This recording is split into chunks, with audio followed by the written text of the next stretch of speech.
नमस्कार दोस्तों। घटना चक्र सीरीज का आज ये तीसरा पार्ट है और आज हम मध्यकालीन भारतीय इतिहास के बारे में पढ़ने वाले हैं। पिछले पार्ट्स अगर आपने पार्ट 1 और पार्ट 2 नहीं देखा है तो अभी जाकर देख लीजिए।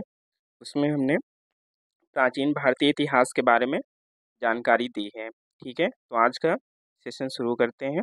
आज का जो पहला क्वेश्चन है आपके सामने वो ये है कि जो शाहनामा का लेखक है फिरदौसी, वो किसके दरबार से संबंधित था। शाहनामा का जो लेखक फिरदौसी है वो किसके दरबार से संबंधित था। सुबुक्तगीन के, महमूद गजनवी, मोहम्मद गौरी या अलप्तगीन का से संबंधित है, बताइए। तो जो एक तो क्वेश्चन यहीं पर बन गया कि शाहनामा का लेखक कौन था, वो था फिरदौसी। ठीक है, अब ये किसके दरबार से संबंधित था, तो ये महमूद गजनवी के दरबार से संबंधित था। ठीक है, किसके दरबार से संबंधित था, महमूद गजनवी के। तो ऑप्शन नंबर बी आपका एकदम सही हो जाएगा। अगले क्वेश्चन पे आ जाते हैं। अगला क्वेश्चन कह रहा है कि निम्नलिखित में से किस सुल्तान ने साम्राज्य की सीमाओं की सुरक्षा हेतु एक विशेष सेना को नियुक्त किया। ठीक है, एक विशेष सेना को नियुक्त किया था, ये बताना है आपको। इल्तुतमिश ने किया, नसीरुद्दीन महमूद ने किया, बलबन ने, अलाउद्दीन खिलजी ने, बताइए किसने किया था। ये हम सभी को पता है कि जो सीमाओं की सुरक्षा के लिए जो सेना का गठन है वो किसने किया था, वो किया था अलाउद्दीन खिलजी ने। ठीक है, किसने किया था, अलाउद्दीन खिलजी ने। ठीक है, इसी ने जो है सैनिकों की संख्या बढ़ाने का काम भी किया था। ठीक है, आगे बात करते हैं। अगला क्वेश्चन है कि निम्नलिखित में से कौन राजा मोहम्मद गौरी द्वारा चंदावर के युद्ध में पराजित किया गया था। कौन सा ऐसा राजा था जो जिसे मोहम्मद गौरी ने चंदावर के युद्ध में पराजित कर दिया था।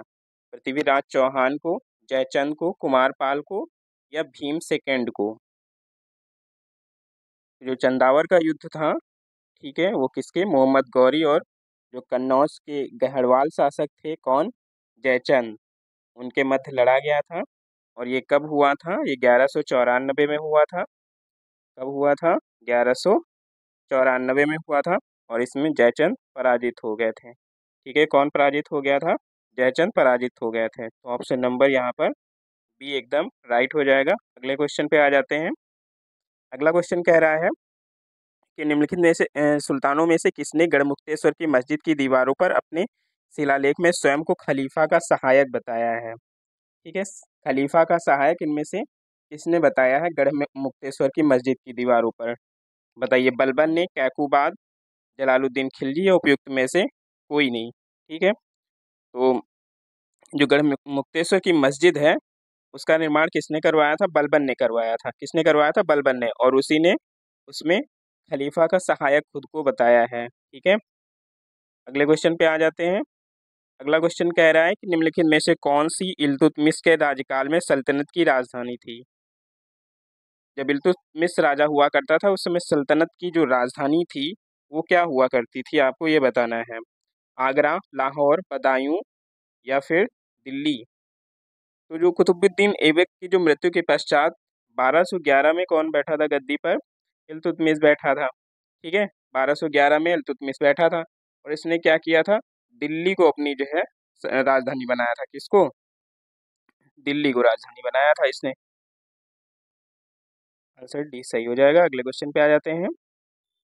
अगला क्वेश्चन, सूची एक को सूची 2 से सुमेलित कीजिए और नीचे दिए गए कूट से सही उत्तर चुनिए, बताइए क्या हो जाएगा इसका सही जवाब।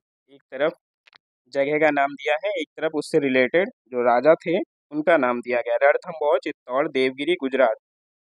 कौन सी जगह से कौन सा राजा रिलेटेड है, आपको ये बताना है।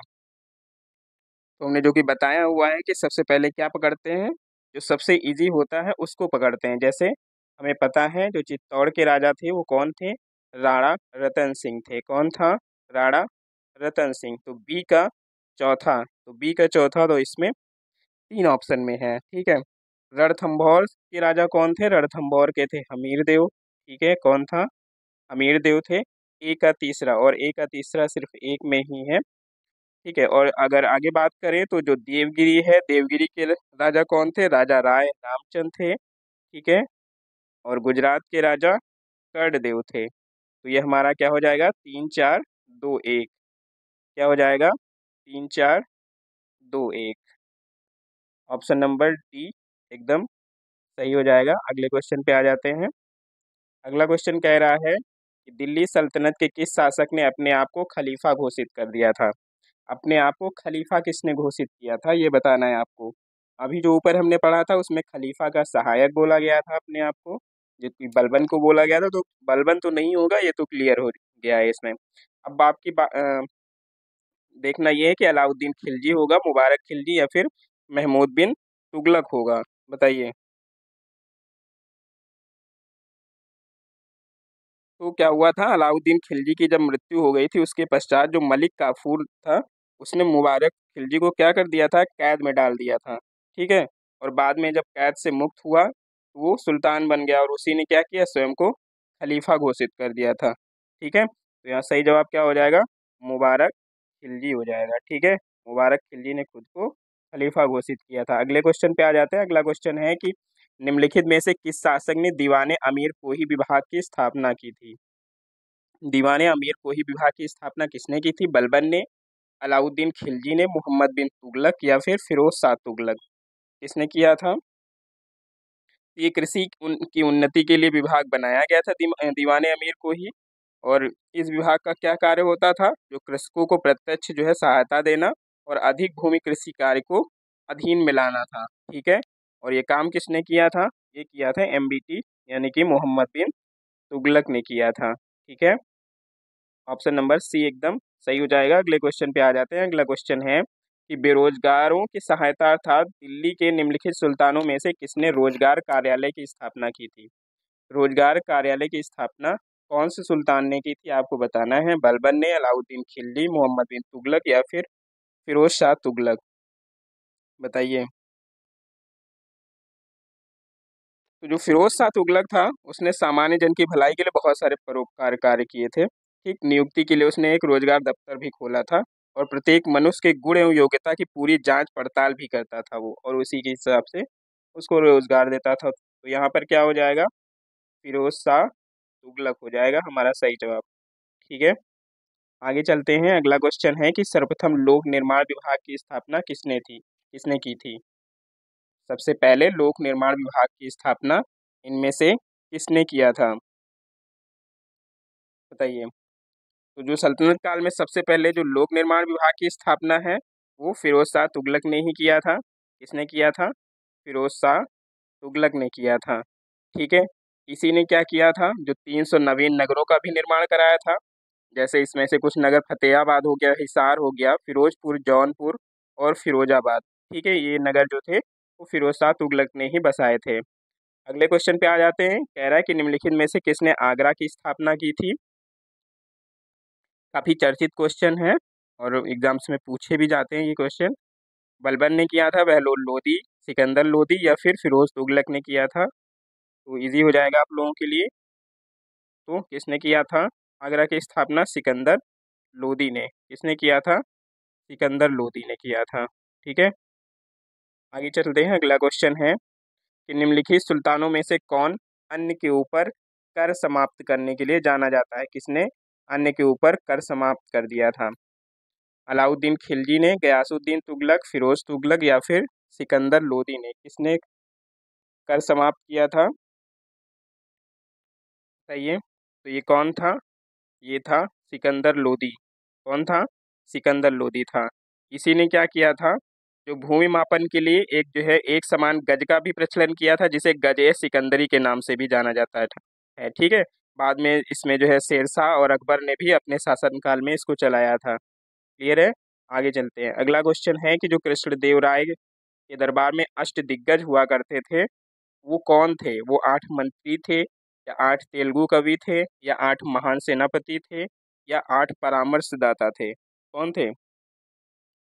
हम सभी को पता है कि जो कृष्णदेव राय का शासनकाल होता है विजयनगर में, वो तेलुगु साहित्य का बहुत ही अच्छा काल माना जाता है। ठीक है, और कृष्णदेव राय ने जो है आंध्र भोज की भी उपाधि धारण की थी। ये भी क्वेश्चन आता कि आंध्र भोज की उपाधि किसने धारण की थी, तो ये कृष्णदेव राय हो जाते हैं।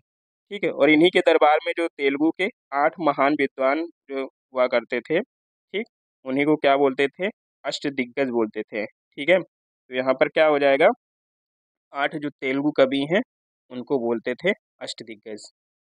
क्लियर है, आगे चलते हैं। अगला क्वेश्चन है कि प्रसिद्ध विजयनगर शासक कृष्णदेव राय के अधीन किस साहित्य का स्वर्णयुग था। अभी हमने ऊपर इसका जवाब बता दिया है।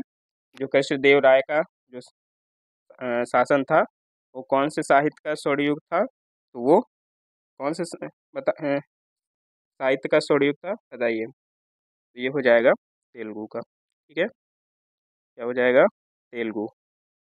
आगे चलते हैं। अगला क्वेश्चन कह रहा है कि जो अब्दुल रज्जाक थे वो विजयनगर आए थे, किसके काल में आए थे।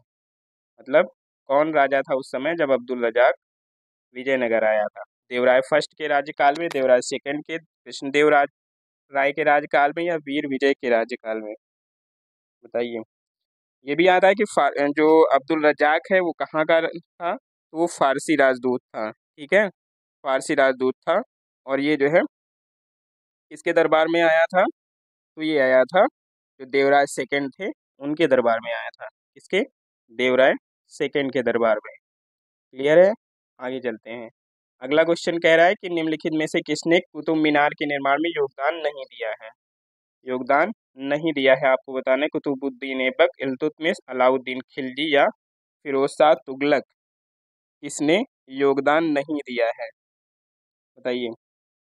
तो हम सभी को पता है कि जो कुतुब मीनार का निर्माण है उसको जो अगर आरंभ की बात करें तो कुतुबुद्दीन ऐबक ने आरंभ किया था।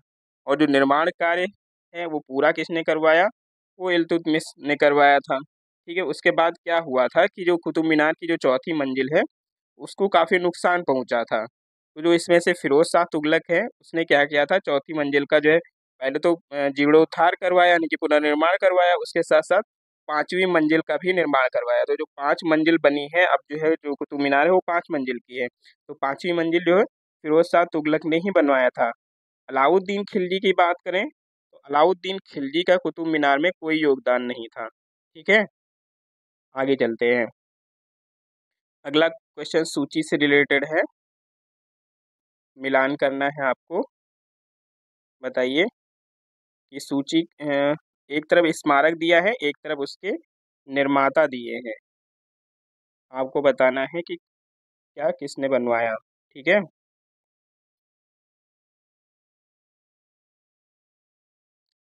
अटाला मस्जिद दिया है, छोटा सोना मस्जिद, कदम रसूल, अदीना मस्जिद, पांडुआ। बताइए कौन किसने बनवाया है। तो सबसे पहले इजी वाले को पकड़ते हैं। जो अटाला देवी मस्जिद है उसका निर्माण किसने करवाया, इब्राहिम शाह सरकी ने करवाया। किसने करवाया, इब्राहिम शाह सरकी ने, यानी कि एक को मिलाएंगे 2 से। ठीक है, छोटा सोना मस्जिद, छोटा सोना मस्जिद किसने बनवाई थी, ये बनवाई थी वली मोहम्मद ने। ठीक है, वली मोहम्मद ने। कदम रसूल की बात करें तो कदम रसूल नुसरत शाह से रिलेटेड हो जाएगा। ठीक है, नुसरत शाह से रिलेटेड हो जाएगा। बचा अदीना मस्जिद पांडुआ, तो वो हो जाएगा आपका सिकंदर शाह से रिलेटेड।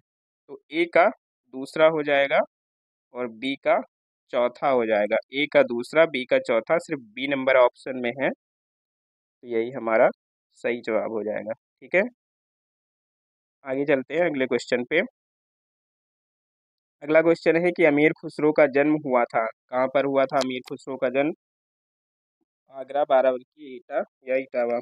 ये क्वेश्चन हो जाएगा आपके लिए, तो ये एटा में। ठीक है, अगर आपका ऑप्शन में कासगंज पटियाली आता तो कासगंज पटियाली भी हम सही करेंगे। ठीक है, ये प्रीवियस ईयर क्वेश्चन है इसलिए इसमें एटा लिखा है, बाकी अब कासगंज पटियाली लिखकर आता है क्वेश्चन में। ठीक है, अगले क्वेश्चन पे आ जाते हैं। अगला क्वेश्चन भी मिलान का है। आपको बताना है कि पुस्तकें दी गई हैं और लेखक दिए हैं। आपको बताना है इसमें से कौन किसका लेखक है।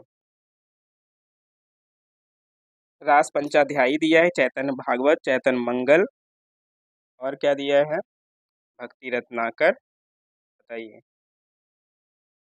कौन किस में हो जाएगा। तो रास पंचाध्यायी की बात करें तो इसकी रचना किसने की थी, नंददास ने की थी। किसने की थी, नंददास ने किया था।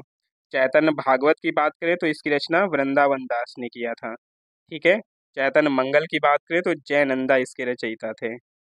भक्ति रत्नाकर हो जाएगा हमारा नरहरि चक्रवर्ती। ठीक है, क्या हो जाएगा? नरहरि चक्रवर्ती। तो ऑप्शन नंबर कौन सा हो जाएगा इसमें? क्या हो जाएगा? Option number 3 1 2 4। 3 1 2 4 किसमें? ऑप्शन नंबर सी में है, तो सी वाला आपका राइट हो जाएगा। आगे चलते हैं। अगला क्वेश्चन है कि निम्नलिखित में से किस प्रथा की शुरुआत राजपूतों के समय हुई? सती प्रथा की, बाल विवाह की, जौहर प्रथा की, या इनमें से किसी की भी नहीं? तो हम सभी को पता है कि जो राजपूतों द्वारा मुस्लिम आक्रमणकारियों से जो स्त्रियों की रक्षा के लिए क्या किया जाता था, जौहर प्रथा का प्रचलन हुआ था। इसमें क्या होता था, जो सभी राजपूत पुरुषों के युद्ध में मारे जाने के पश्चात जो किले की जो सभी स्त्रियां होती थी वो सामूहिक रूप से एक चिता में कूदकर अपनी जान दे देती थी। ठीक है। और जो सती प्रथा, बाल विवाह जैसी प्रथाएं हैं, ये भी राजपूतों के समय में बढ़ी हैं, लेकिन यहाँ पर जो बात की जा रही है, यहाँ पर जौहर प्रथा की बात की जा रही है। ठीक है, तो यहाँ पर क्या हो जाएगा? जौहर प्रथा हो जाएगा। अगले क्वेश्चन पे चलते हैं। अगला क्वेश्चन कह रहा है कि निम्नलिखित में से दिल्ली सल्तनत के किस सुल्तान के शासनकाल में शाही महलों में हिंदू देवी देवताओं की पूजा होती थी? बताइए कौन सा दिल्ली सल्तनत का वो सुल्तान था जिसके शासनकाल में हिंदू देवी देवताओं की पूजा होती थी? तो ये था नासिरुद्दीन खुसरो शाह जो था, उसके शासनकाल में हिंदू देवी देवताओं की पूजा होती थी। ठीक है, ऑप्शन नंबर सी एकदम राइट हो जाएगा। अगले क्वेश्चन पे आ जाते हैं। अगला क्वेश्चन है, युद्ध दिए गए हैं और वो कब हुए उसका वर्ष दिया है, आपको मेल मिलाना है। जैसे चंदवाड़ का युद्ध दिया है, तो चंदवाड़ यहाँ पे चंदावर का युद्ध ही है। ठीक है, इसमें कंफ्यूज ना हो इसलिए इस वर्ड को लेकर मैं आया हूँ। चंदवाड़ को चंदावर का युद्ध भी बोला जाता है। और ये कब हुआ था? ये अभी हमने पढ़ा था 1194 में हुआ था ये। ठीक है, कब हुआ? 1194। तैमूर का आक्रमण कब हुआ था? तो तैमूर का आक्रमण हुआ था 1398 में। ठीक है, और बात करें अगर तालीकोटा युद्ध की, तो कब हुआ था? ये हुआ था 1565 में।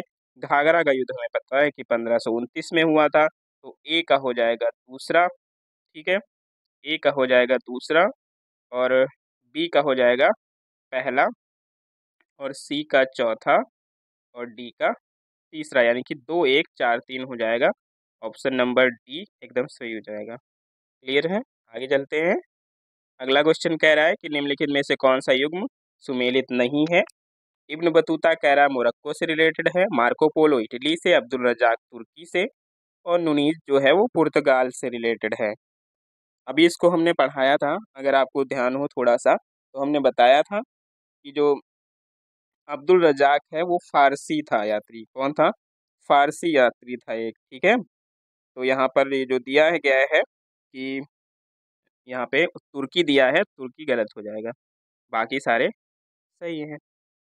आगे चलते हैं। अगला क्वेश्चन क्या है?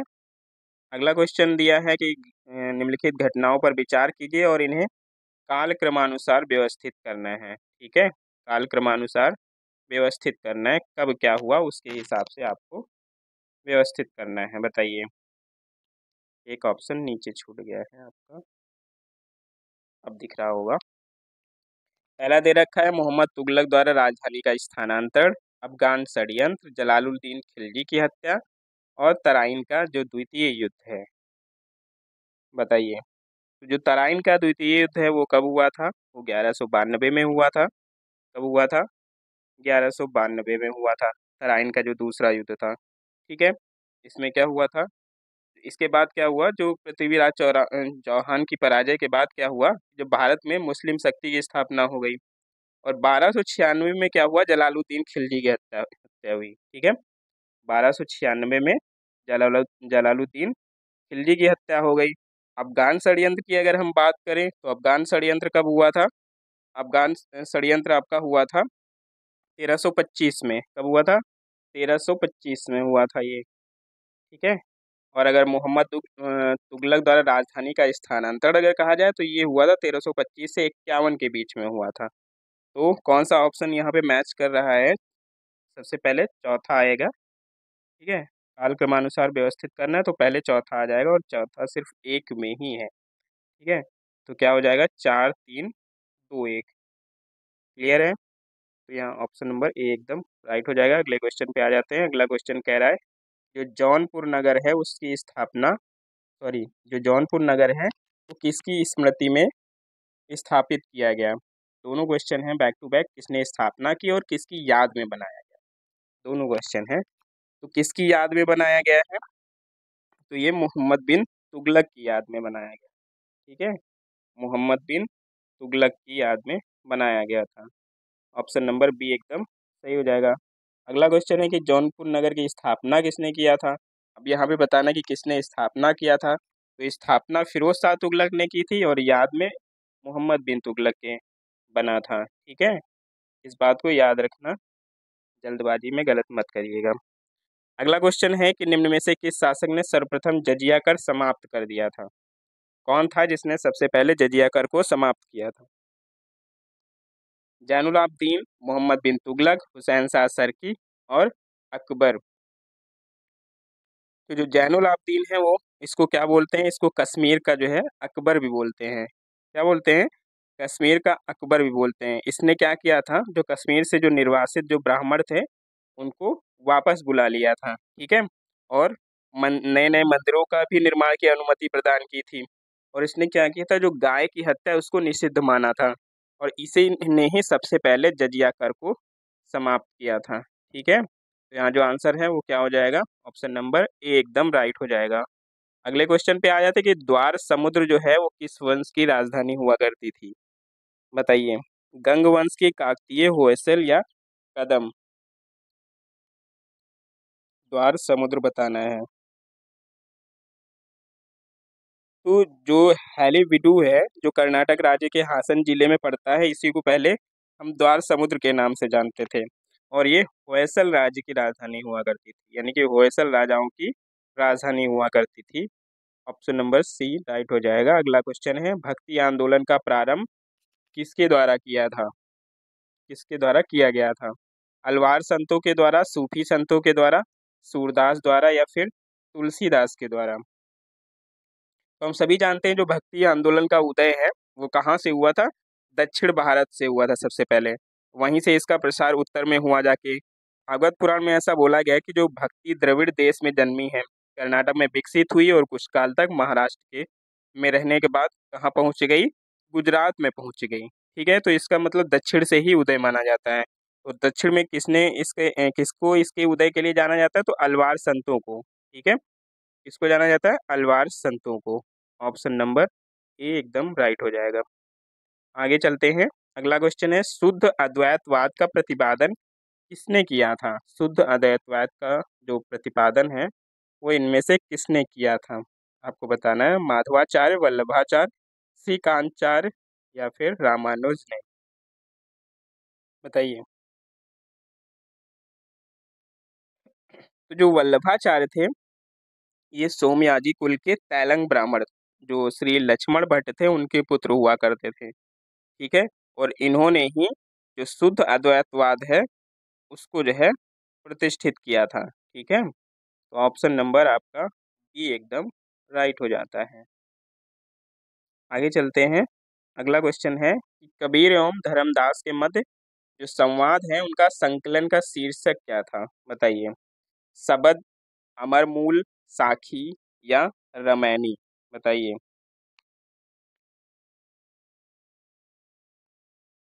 देखिए जो ये दी गई रचनाएं हैं ये तो सभी किसकी हैं? कबीर की ही है, लेकिन जो धर्मदास के साथ उनके संवादों का संकलन है वो अमरमूल में हुआ था। ठीक है, इसमें हुआ था, अमरमूल में हुआ था। तो बी आपका यहाँ पे सही जवाब हो जाएगा। अगले क्वेश्चन पे आ जाते हैं कि निम्नलिखित में से कौन इस्लाम से प्रभावित था? इस्लाम धर्म से कौन प्रभावित था? चैतन्य, मीराबाई, नामदेव या वल्लभाचार्य?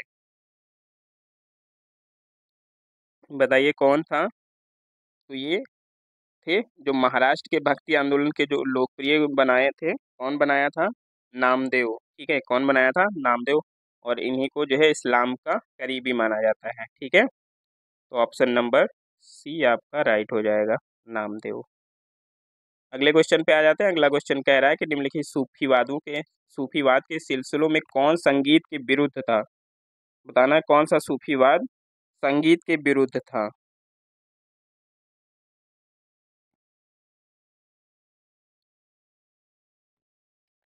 कौन हो जाएगा?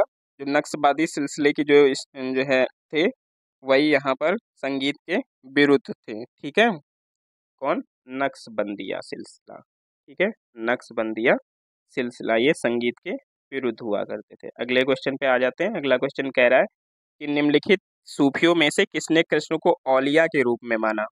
ठीक है, शाह मोहम्मद गौस, शाह अब्दुल अजीज, शाह वलीउल्लाह या ख्वाजा मीर दर्द। बताइए कौन था? किसने माना था कृष्ण को औलिया के रूप में? तो ये थे सूफी संत शाह मोहम्मद। ठीक है, कौन थे? सूफी संत शाह मोहम्मद। इन्हें सत्तारी सिलसिले का सबसे प्रसिद्ध संत माना जाता है। सत्तारी सिलसिला से ये रिलेटेड थे। कौन? शाह मोहम्मद गौस। और इन्होंने ही कृष्ण को औलिया के रूप में माना है।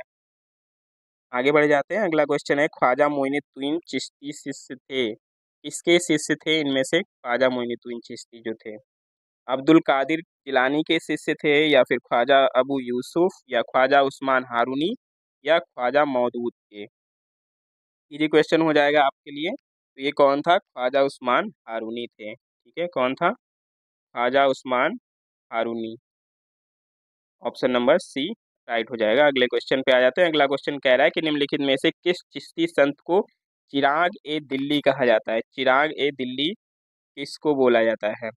मोइनुद्दीन को बोला जाता है, या फिर निजामुद्दीन औलिया को, या फिर नासिरुद्दीन को? किसको बोला जाता है बताइए?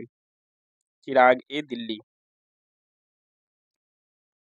तो ये बोला जाता है नासिरुद्दीन को। ठीक है, नासिरुद्दीन कौन थे? तो ये शेख निजामुद्दीन जो औलिया थे उनके एक मुख्य शिष्य के रूप में जाने जाते हैं, और इन्हीं को चिराग ए दिल्ली के नाम से जाना जाता है। तो ऑप्शन नंबर डी आपका राइट हो जाएगा।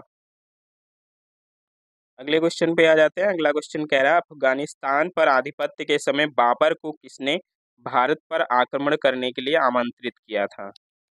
बताइए, बाबर को भारत में किसने बुलाया था? आपको बताना है कौन सा होगा सही जवाब। बताइए, उस्ताद अली, मुस्तफ़ा, दौलत खान, या फिर हसन खान? कौन था बताइए? तो ये कौन था? ये थे दौलत खान थे। कौन था? दौलत खान थे। इन्होंने ही बाबर को बुलाया था भारत पर आक्रमण करने के लिए। किस लिए बुलाया था? तो ये जो दौलत खान लोधी थे, इनको ये भ्रम था कि जो जैसे बाकी लुटेरे आए थे भारत में, उसी तरह बाबर भी आएगा हिंदुस्तान और लूट कर वापस चला जाएगा। जिससे जो इनकी जो दुश्मनी थी इब्राहिम लोदी से हुआ करती थी, और ये सोचते थे कि उसकी स्थिति कमजोर हो जाएगी और वो इसका लाभ उठाएंगे, लेकिन ऐसा हुआ नहीं। बाबर यहीं पर रुक गया। अगला क्वेश्चन है कि मध्यकालीन भारत के मुगल शासक वस्तुतः कौन थे? फारसी थे, अफगान थे, चगताई तुर्क थे, या इनमें से कोई नहीं? बताइए कौन थे जो मध्यकालीन भारत के मुगल शासक थे? तो ये जो मुगल शासक की जो तुर्कों की जो चगताई नामक शाखा थी उससे संबंधित थे। ठीक है, इस शाखा का नाम जो प्रसिद्ध मंगोल नेता चंगेज खां के जो दूसरा पुत्र था उसके नाम पर पड़ा था। ठीक है, तो सही जवाब क्या हो जाएगा? चगताई तुर्क। चगताई तुर्क आपका एकदम राइट आंसर हो जाएगा। अगले क्वेश्चन पे आ जाते हैं। अगला क्वेश्चन है कि जो राणा सांगा थे, उन्होंने निम्नलिखित युद्धों में से किसमें बाबर के विरुद्ध लड़ाई की थी? या ऐसे कह लीजिए कि बाबर और राणा सांगा का युद्ध कौन सा है इनमें से? पानीपत का है, खानवा का है, चंदेरी का है, या फिर घाघरा का युद्ध है? तो बाबर और राणा सांगा के बीच में जो 1527 में हुआ था, ठीक है, कौन सा युद्ध हुआ था 1527 में? खानवा का युद्ध हुआ था। ठीक है, कौन सा हुआ था? खानवा का युद्ध। क्लियर है? और इसमें विजय किसकी हुई थी? इसमें विजय हुई थी बाबर की, और इसी के बाद उसने गाजी की उपाधि धारण कर ली थी। ठीक है, ये भी क्वेश्चन आता, बाबर ने किस युद्ध के बाद गाजी की उपाधि धारण की थी? तो खानवा के युद्ध के बाद। अगला क्वेश्चन है कि निम्नलिखित में से किस शासक ने शाहरुख नामक चांदी का सिक्का चलाया? अकबर, बाबर, हुमायूं या फिर शाहजहां? किसने शाहरुख नामक सिक्का चलाया था चांदी का? तो ये था बाबर। कौन था? बाबर। बाबर ने ही शाहरुख नामक चांदी का सिक्का चलाया था। अगले क्वेश्चन पे आ जाते हैं। अगला क्वेश्चन कह रहा है कि जो शेर शाह सूरी का अंतिम अभियान निम्नलिखित में से किस राज्य के विरुद्ध था? ठीक है, ये भी काफी चर्चित क्वेश्चन है और सभी को पता होगा। ये है कालिंजर का। ठीक है, कालिंजर जो कि बांदा में पड़ता है, वही इसका आखिरी अभियान था। अगले क्वेश्चन पे आ जाते हैं कि शेरशाह के अंतर्गत तांबे के दाम और चांदी के रुपया की विनिमय दर क्या थी? बताइए, चांदी का दाम और सॉरी तांबे का दाम और चांदी का रुपया की विनिमय दर आपको बताना है। 16:1, 32:1, 48:1 या फिर 64:1। तो ये कितनी थी? ये थी 64:1। ठीक है, कितनी थी? 64:1। अगले क्वेश्चन पे आ जाते हैं। अगला क्वेश्चन है कि निम्नलिखित घटनाओं पर विचार करना है और उनको कालक्रमानुसार व्यवस्थित करना है। दौराह का युद्ध दिया है, कन्नौज का युद्ध दिया है, सामूगढ़ का युद्ध दिया है और चौसा का युद्ध दिया है। आपको बताना है कौन सा युद्ध किस ईयर में हुआ, उसी के हिसाब से आपको एडजस्ट करना है। तो अगर हम बात करें दौराह के युद्ध की, तो ये कब हुआ था? ये हुआ था 1532 में। ठीक है, कब हुआ था? 1532 में। कन्नौज के युद्ध की बात करें तो कन्नौज का युद्ध कब हुआ था? 1540 में हुआ था। ये कब हुआ था? 1540 में हुआ था। और अगर बात करें हम सामूगढ़ के युद्ध की, तो सामूगढ़ का युद्ध 1658 में हुआ था। ये कब हुआ था? 1658 में हुआ था। चौसा का युद्ध हम सभी को पता है, चौसा का युद्ध हुआ था आपका 1539 में। ठीक है, 1539 में। अब आप इसको व्यवस्थित कर लीजिए, तो ये क्या हो जाएगा? 1 4 2 3। 1 4 2 3, 1 4 2 3 कौन से ऑप्शन में मिलेगा? ऑप्शन नंबर बी में मिलेगा। ठीक है, सही जवाब क्या हो जाएगा? बी। अगले क्वेश्चन पे आ जाते हैं। अगला क्वेश्चन कह रहा है निम्नलिखित शासकों में से कौन एक उच्च शिक्षित था? सबसे ज्यादा शिक्षित कौन था इनमें से? बलबन था, अलाउद्दीन खिलजी था, इब्राहिम लोदी या फिर शेर शाह था? तो शेर शाह जो था, इसी ने क्या किया था, जौनपुर में अपनी औपचारिक शिक्षा प्राप्त की थी और जौनपुर उस समय फेमस था उच्च शिक्षा के लिए। एक बहुत बड़ा केंद्र हुआ करता था उच्च शिक्षा के लिए। सही जवाब यहाँ पर क्या हो जाएगा? शेरशाह हो जाएगा। ठीक है, ऑप्शन नंबर डी एकदम राइट हो जाएगा। अगले क्वेश्चन पे आ जाते हैं। अगला क्वेश्चन कह रहा है शेरशाह सूरी के संदर्भ में आपको बताना कौन सा जो कथन है वो सही है। ठीक है, सही आपको बताना है। कह रहा है कि वह एक शानदार प्रशासनिक व्यवस्था के निर्माता थे। ठीक है, हालांकि एक शासक के रूप में उनके गुण युद्ध के मैदान पर उनकी जीत से अधिक उल्लेखनीय नहीं थे। ठीक है, उल्लेखनीय नहीं थे। तो ये तो बात सही है कि उसका जो प्रशासनिक व्यवस्था था वो शानदार रहा है। ठीक है, और जो शासक के रूप में उसके गुण युद्ध मैदान पर उनकी जीत से अधिक उल्लेखनीय थे। यहाँ पे नहीं दे रखा है, तो नहीं नहीं होगा, है हाँ होगा, यानी कि थे। तो यहाँ पर जो सही जवाब है वो क्या हो जाएगा आपका? ओनली वन, यानी कि केवल एक आपका सही जवाब हो जाएगा। अगर यहाँ पर नहीं ना होता तो दोनों सही हो जाते हैं। ठीक है, तो यहाँ ऑप्शन नंबर ए एकदम राइट हो जाता है। अगला क्वेश्चन है कि दिल्ली के पुराने किले के भीतर बनी मस्जिद किला ए कुहना का निर्माण किसने किया था? किला ए कुहना का निर्माण किसने कराया? हुमायूं ने, शेरशाह ने, अकबर ने या फिर शाहजहां ने? किसने करवाया था बताइए? तो ये कौन था? ये था आपका शेरशाह। ठीक है, कौन था? शेरशाह। ऑप्शन नंबर बी एकदम राइट हो जाएगा।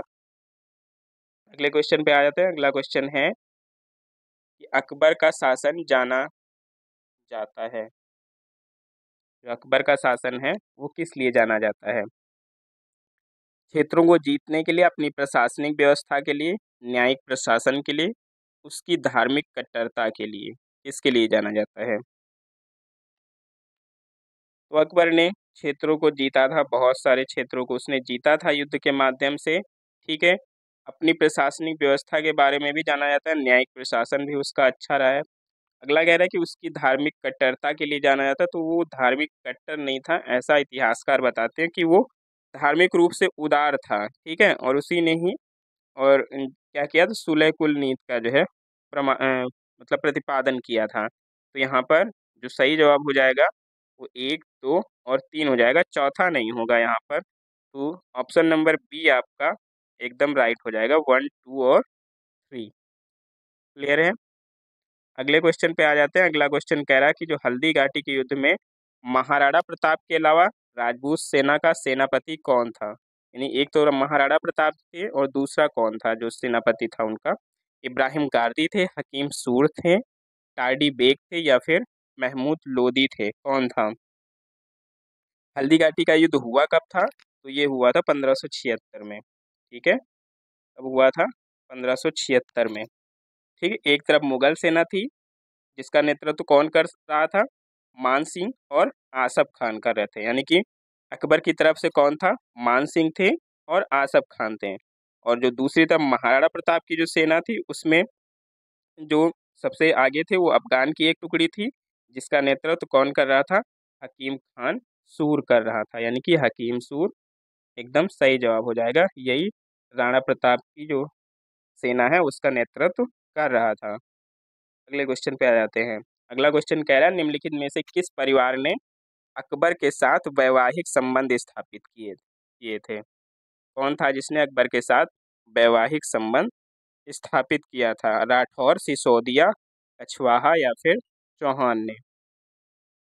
तो इसमें जो आमेर का शासक था राजपूत कछवाहा, यानी कि जो जिसको बोलते हैं भारमल या फिर बिहारी मल, उसी ने क्या किया था कि अकबर से वैवाहिक संबंध सबसे पहले स्थापित किया था। ठीक है, और इसने क्या किया था, स्वेच्छा से ही अकबर की अधीनता स्वीकार कर ली थी। मतलब अकबर ने इस पर आक्रमण भी नहीं किया था, इस उससे पहले ही इसने क्या किया था, अकबर की जो अधीनता है वो स्वीकार कर ली थी। ठीक है, अगले क्वेश्चन पे आ जाते हैं और आज का ये लास्ट क्वेश्चन रहेगा।